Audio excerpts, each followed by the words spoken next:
Support. The maestro, please!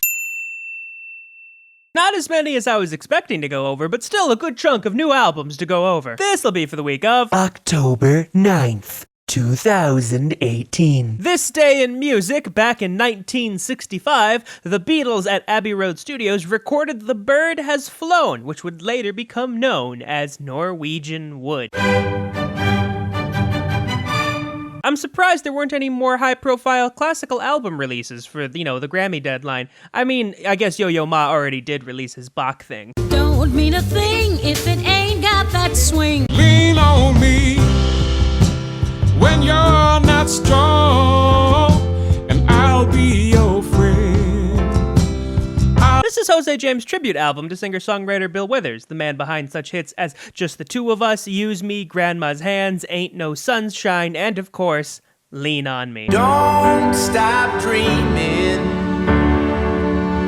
Don't stop believing.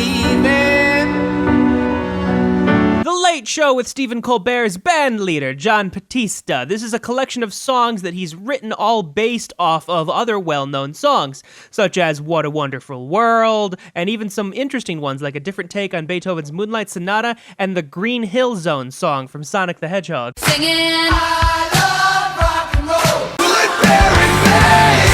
Or will clarity become the cure for my disease? I'm getting older. It's actually funny, because this album was announced back in July, but only because one of its songs, Infection, got leaked. Regardless, it's your typical hardcore punk sound, so if you want something more aggressive in your rock listening, I suggest picking it up. Turn him down on the radio.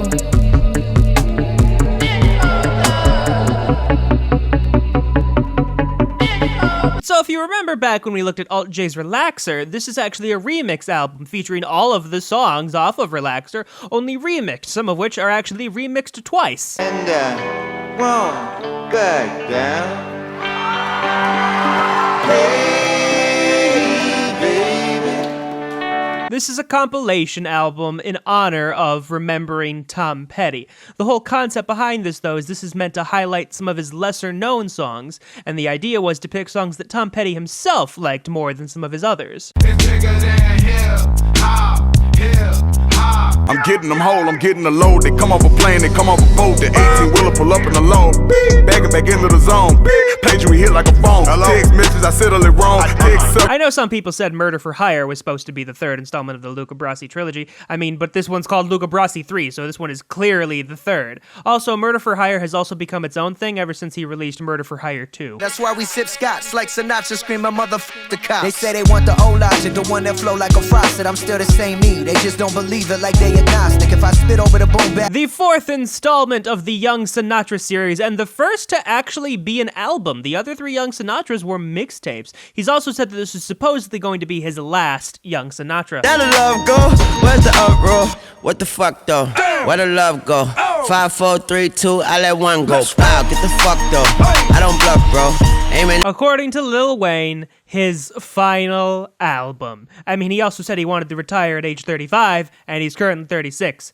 He wants to focus more on his family, but I mean, this is not a bad album to go out on. It's very personal, I guess would be the word I would use.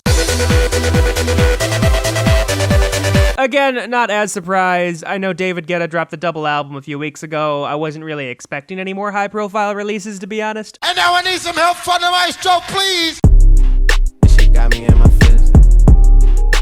Gotta be real with it. Yeah.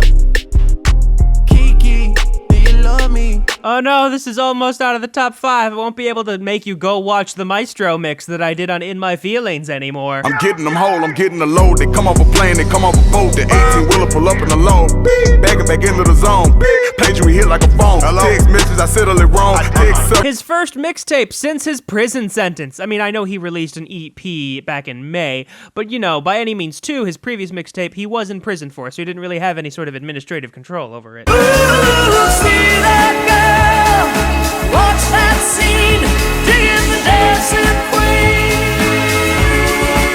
Never expected Cher to do a cover album, let alone on ABBA. Then again, she was in the Mamma Mia movie, so that kind of probably helped things along. Regardless, this is her highest debut charting album in the US. Go figure. That's why we sip scotch like Sinatra screaming the cops. They say they want the old logic, the one that flow like a faucet. I'm still the same me, they just don't believe it like they agnostic. If I spit over the boom back. Near the end of this album, he actually mentions another album he's working on, Ultra 85. So hopefully when that's released, it can do just as well as this did. Where the love go? Where's the uproar? What the fuck though? Where the love go? 5, 4, 3, 2, I let one go. Wow, get the fuck though. I don't bluff, bro. Aiming. This was announced back in 2014. Dear God. I mean, I know why it was delayed because of the whole fiasco with Cash Money and Birdman and everything, but still, 4 years. Lots of rock, lots of rap, and a little bit of jazz to keep you going. Also the Cher thing. Regardless, come back next week. And now I need some help on the rush, go please.